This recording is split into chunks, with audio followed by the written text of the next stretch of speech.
Hi hello welcome to నాటోగ్రాఫ్. నాటోగ్రాఫ్లో ఈరోజు మనం తెలుసుకోబోతున్న సెలబ్రిటీ ఎవరంటే తను విలన్ క్యారెక్టర్ చేసినా అండ్ ఫాదర్ క్యారెక్టర్ చేసినా ఎలాంటి క్యారెక్టర్ చేసినా ఆ క్యారెక్టర్కి పూర్తిగా న్యాయం చేస్తుంటారు. 90s నుండి ఇప్పటి వరకు తను అంటూ ప్రతి ఒక్క సినిమాలో ఉంటారండి. తను లేని సినిమా అంటూ లేదు. ఆయన చేసే ప్రతి ఒక్క క్యారెక్టర్కి ప్రాణం పోస్తారండి. తనెవరో కాదండి, senior most artist, actor, the great Kota Srinivasarao గారు. మరి తన గురించి తన మాటల ద్వారా ఈరోజు తెలుసుకుందాం.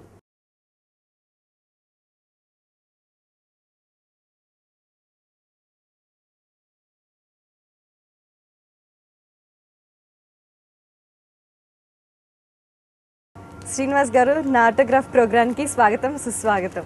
సో ముందుగా మాకు మీ అపురూపమైన ఆటోగ్రాఫ్ కావాలి.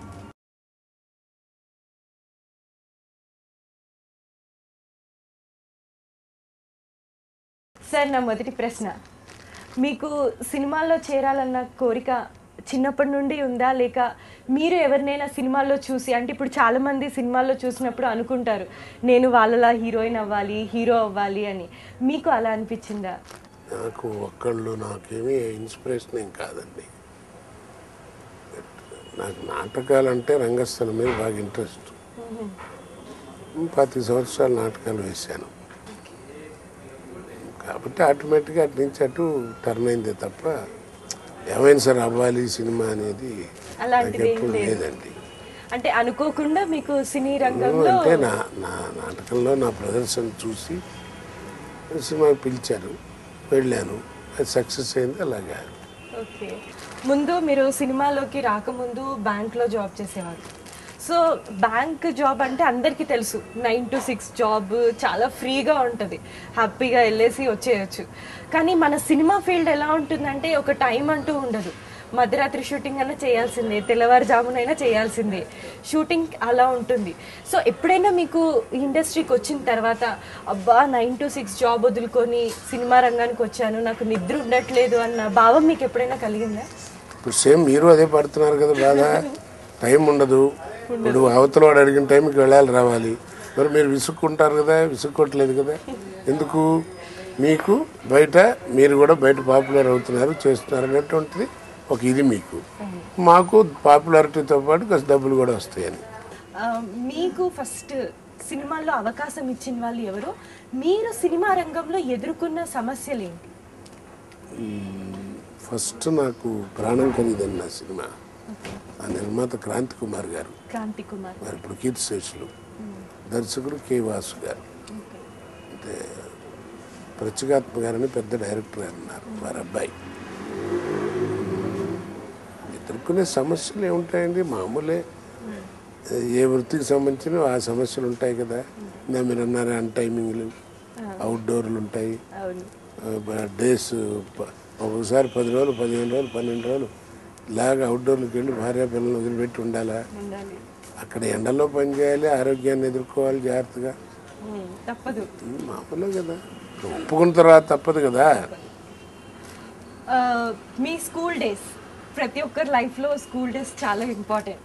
అంటే మనము ఏదైనా కాలేజ్ కానివ్వండి, ఉద్యోగపరంగా కానివ్వండి, వీటిపై వైపు కొంత మట్టుకే మనకి ఇష్టాలు ఉంటాయి. కానీ స్కూల్ డేస్ అనేది ప్రతి ఒక్కరికి చాలా ఇష్టమైంది.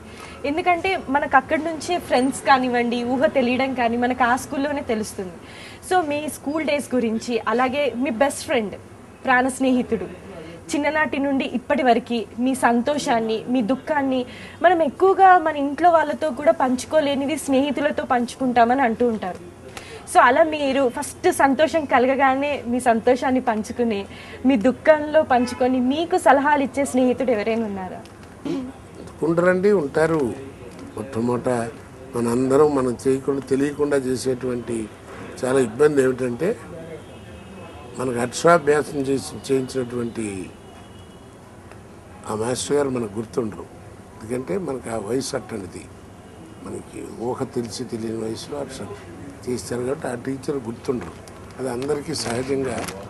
కొంతమందికి అంటే యాదృచ్ఛికంగా పెద్ద అయిన తర్వాత ఒరే నీకు అక్షరాభ్యాసం చేయించిన మాస్టర్ వీరేరా అని చెప్తారు, అంతగానే తెలియదు. తర్వాత టీచర్స్, కాలేజీ, స్కూళ్ళు ఏదో ఆ రోజులకు తగ్గట్టుగా ఆ రోజుల్లో చిన్న చిన్న అల్లర్లు ఉండేవి కదా స్కూళ్ళల్లో కాలేజీలో, దాని తగ్గట్టు అన్నీ ఎదుర్కోవడం, సరదాగా తిట్టుకోవడాలు, కొట్టుకోవడాలు, మాస్టర్లు తిట్టడాలు, ఇవన్నీ మామూలుగా జరుగుతుంటాయి.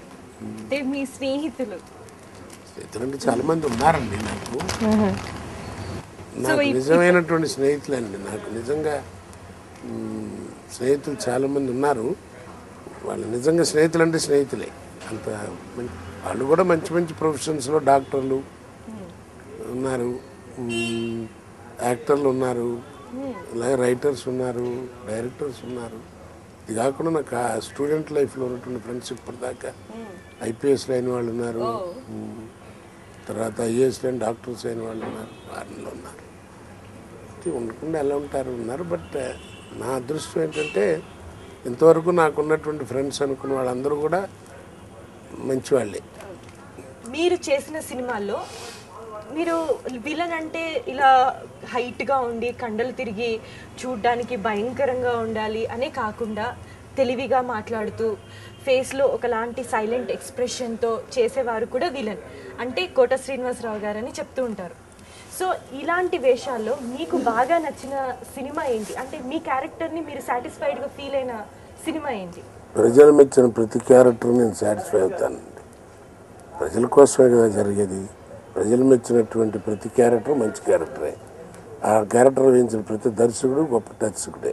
అందరూ మంచివాళ్ళే. నాకు అలాంటి డిఫరెన్సియేషన్ లేదండి.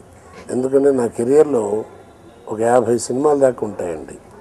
అంటే ఆ సినిమా సక్సెస్కి హీరోతోనే కాకుండా నా క్యారెక్టర్ కూడా సక్సెస్కి ఒక కారణం, అంటే వన్ ఆఫ్ ది పిల్లర్స్ అయినటువంటి క్యారెక్టర్లు కనీసం ఒక 50 సినిమాలు ఉంటాయి.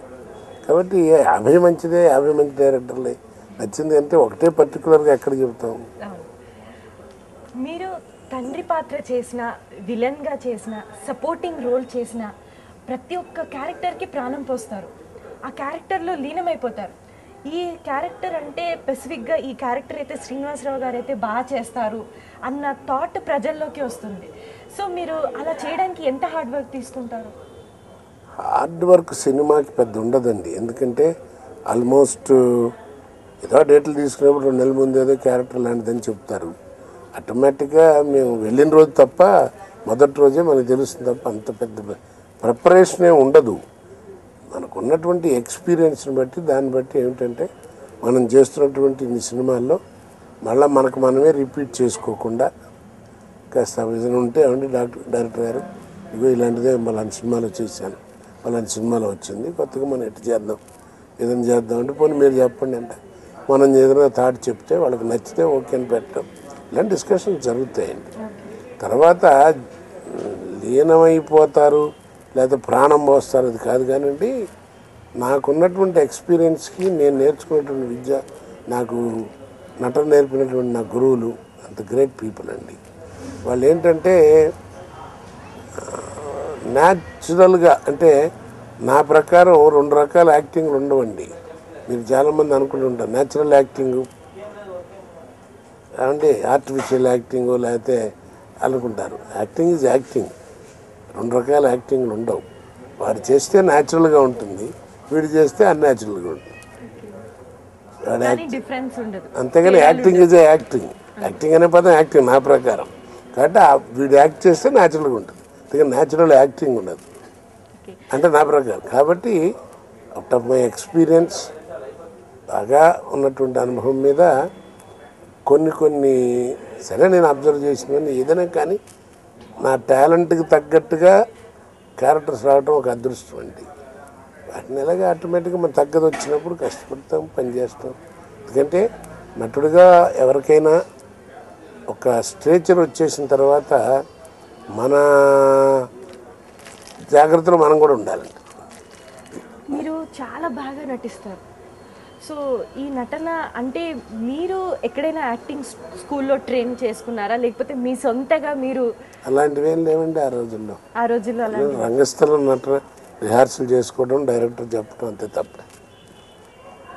ఆ రోజుల్లో ట్రైనింగ్ స్కూల్ అని ఏం లేదు. ఇప్పుడులాగా ఇన్స్టిట్యూట్స్ 1978, 80 ఆ ప్రాంతాలకు కొన్ని వచ్చినాయి. అంటే యూనివర్సిటీలో ఉండేవి.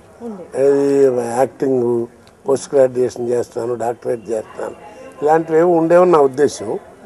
ఇప్పుడు వచ్చినాయండి ఇవన్నీ యాక్టింగ్. అది ఎందుకంటే అలాంటి మాకు అప్పుడు లేవు.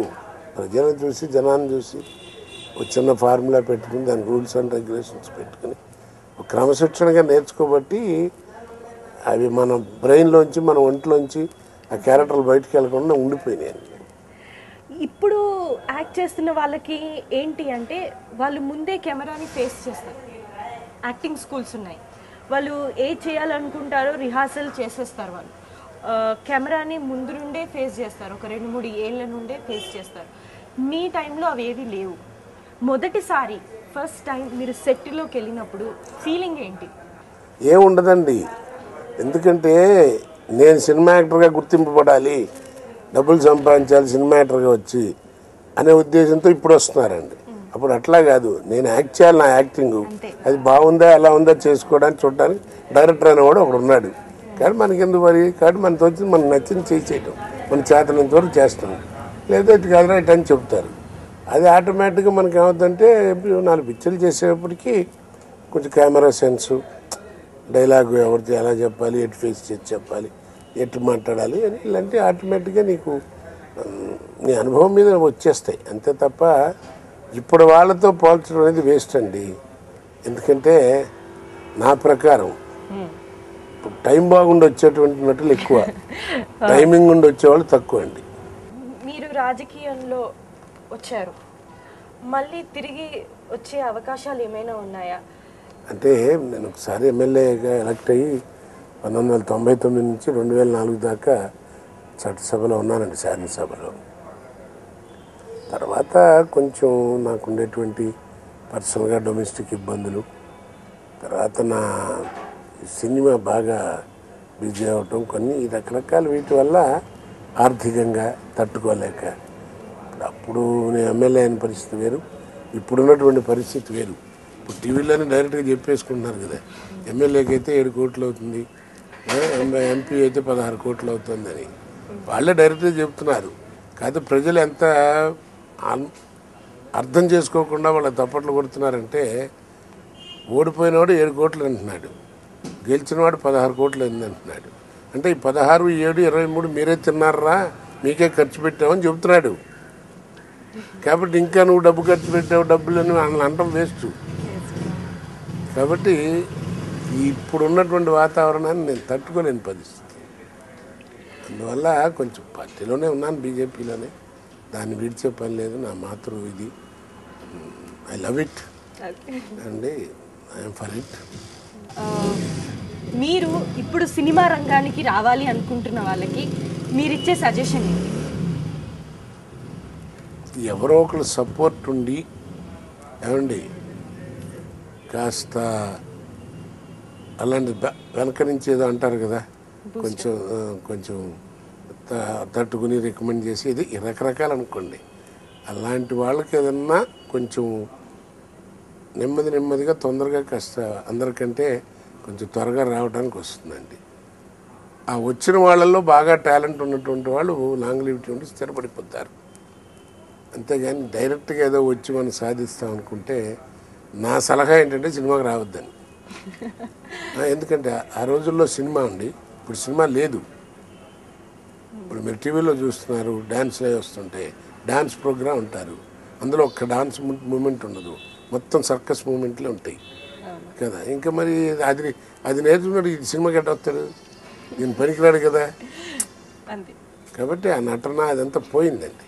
ఇప్పుడంటే ఏదో గ్లామరు, ఏదో మీరు ఇందాకన్నట్టు ట్రైనింగ్ ఉందో ఏదో ఒక రకంగా వచ్చి వాళ్ళు ఏదైనా ధైర్యం చేసి సక్సెస్ అయ్యి వాళ్ళు అదృష్టం ఉండవలసింది తప్ప, మనకు టాలెంట్ ఉంది మనం ఏదో చేసేసి చేద్దాం అనుకుంటే అంత అట్మాస్ఫియర్ లేదండి. Must have some support. నిన్ను ఆశీర్వదించేవాడు ఒకటి ఉండాలి, అది ఏ రకంగా అయినా కానీ. కాకపోతే ఒక్కటి మాత్రం మన తెలుగు సినిమాల్లో దండం పెట్టి అందరికి చెప్పుకోదగ్గది, పరభాష వాళ్ళు ఎక్కువైపోతున్నారు, తెలుగుదనం పోతుంది. ఇప్పుడు మీరు కూడా ఇంటర్వ్యూల్లో కూడా తెలుగు ఛానల్ అని ఉంటుంది, పేరు చెప్పి కింద తెలుగు అని రాస్తారు. సో ఆ తెలుగు ఛానల్లోనే తెలుగు ఉండదు అంటే మీరు ఇంగ్లీష్ మారుతుంటారు. మాలాంటి వాడు ఏదో మారితే మీరు మారుతున్నారు అంటారు, ఇవన్నీ గొడవలు. అట్లాగే సినిమాల్లో కూడా అట్లాగే ఉంది, తెలుగుదనం పోయింది. కాబట్టి అందరినీ ఇంపోర్ట్ చేసుకుని ఎక్కువైపోయింది, దాంతో తెలుగుదనం పోయింది. తెలుగు సినిమా లేదు ఇప్పుడు, ఓన్లీ సినిమా ఇద్దరు అంతే, తప్ప తెలుగు సినిమా అనేది లేదు. కాకపోతే ఒక్కందుకు నిర్మాతలకి దర్శకులకు దండం పెట్టి చెప్తున్నది ఏంటంటే, తెలుగు ఆడపిల్లలను తీసుకొచ్చి హీరోయిన్లుగా పెట్టి ఏమండి ఒంటి మీద గుడ్డలు లేకుండా చూపించట్లేదు. అందుకు మాత్రం మనం ధన్యవాదాలు చెప్పుకోవాలి. మిగిలినవన్నీ చండాలం జరగాలంటే అంతా జరుగుతూనే ఉంది కదా. ఎక్కడుంది మీకు తెలుగుదనం? ఏదో నాలాంటి వాడు ఏదైనా కాదంటే చేదస్తూ ఉంటారు. నేను గట్టిగా పోరాడుతూనే ఉంటాను. మీరు అందరూ టీవీలో చూస్తున్నారు కదా, తెలుగువారు అని. అవునండి, ఎందుకంటే ఇవాళ సినిమా నుంచి రాజకీయాలకు వెళ్ళిన, రాజకీయాల నుంచి సినిమాలకు వచ్చిన వాళ్ళు కూడా వీళ్ళందరూ కూడా మాట్లాడింది అదే, తెలుగుదనం, తెలుగు తేజం. ఏమండి బ్రహ్మాండంగా ఏదో మా రామారావు గారు లేకపోతే ఇంకోళ్ళని పోల్చుకుంటూ తెలుగుదనం, తెలుగు తేజాన్ని నేను కాపాడుతాను, ఈ స్పీచ్లన్నీ ఉంటాయి. సామాజిక న్యాయాలు, అందరం కలిసి ఉండాలి, ఇవన్నీ ఉంటాయి. ఎవరు చేస్తారు చెప్పండి? కాబట్టి వాళ్ళు దీనికోసం, అది తప్ప అది చేయమని అడిగేది నేను. మనం అంటాం మానేటి తప్పేం లేదు కదా. ఇప్పుడు కూడా శ్రీనివాసరావు ఏంట్రా ఎప్పుడు చూసినా ఇదే నసాడికి, ఒక రెండో పని లేదు, తెలుగు వాళ్ళని పెట్టుకోండి, బయట వాళ్ళని తీసుకురాకండి అని గొడవ చేస్తుంటారు, నచ్చ అనుకుంటారు. అనుకోనివ్వండి, నేను పట్టించుకోను. ఎందుకంటే నా మనవడికి ఇంతవరకు నన్ను ఆశీర్వదించారు, ఏమండి నా బిడ్డను ఆశీర్వదించారు, నా మనవను కూడా ఆశీర్వదించండి అని అడిగిన దానికంటే నాతో పాటు పనిచేసేవాడికి పని ఇప్పించండి అని నేను అడుగుతున్నాను తెలుగువాడికి. తప్పు అనుకుంటే నేనేం చేయలేదని. ఎప్పుడైనా మీకు రిటైర్మెంట్ తీసుకుంటే బాగుండు, ఇన్నేళ్ళుగా చేశాను, ఇంకా చాలు, ఇంకా అందరికీ నేను తెలిసిపోయాను, నా యాక్టింగ్ తెలుసు, ఇంకా నేను రిటైర్మెంట్ తీసుకొని రెస్ట్ తీసుకుంటాను, సినిమాలో అది ఉండదండి. మీకు ఎప్పుడైనా అనిపించిందా? నాకే కాదు, ఎవరికైనా కళాకారుడికి ఏదైనా ఒక ప్రొఫెషన్లో ఇప్పుడు నేను ఉన్నాను, కళాకారుణ్ణి, ఎంత అదృష్టం మనకి. అందరూ మీ దగ్గర 10 కోట్లు ఉందనుకోండి, మీరు పని కోసం వెళ్తారు, సినిమా చేద్దామా, రియల్ ఎస్టేట్ చేద్దామా, లేదా స్టూడియో కడదామా, ఇట్లా ఉంటుంది. నాకేం లేదు, కష్టపడి పని చేసి వస్తాను, రాత్రి 2 మెతులు పడుకుంటే పొద్దున్న లేచేవాడు నాకు గుమ్మం దగ్గర పని వస్తుంది, కొట్టగారు మేము సినిమా తీస్తున్నామని మాకు వేషగా ఉండేది. మరి దీన్ని మనం వద్దంటాం అనేది చాలా తప్పు. ఆ వద్దు నువ్వు అక్కర్లేదు అనుకునే రోజు వస్తుంది, ఆ వచ్చినప్పుడు మనం అనకపోయినా అడిగినా ఎవడెవడు. అందుకని నా ప్రిన్సిపల్ ఏంటంటే ఏజ్కి దానికి సంబంధం లేదు. అవకాశాలు వచ్చినన్ని రోజులు మన గుమ్మం దగ్గర పని వస్తుంది. నన్ను నమ్మి ప్రజలు ఇంకా కొడచినాచో ఒక యాక్టర్ ఉన్నాడు అనుకుని ఈ ఏజ్లో కూడా వర్క్ నా ఇంటికి వస్తుంది.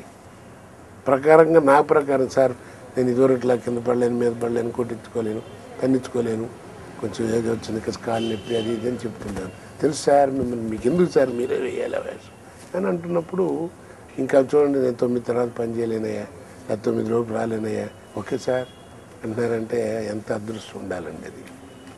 థ్యాంక్ యూ సో మచ్ అండి.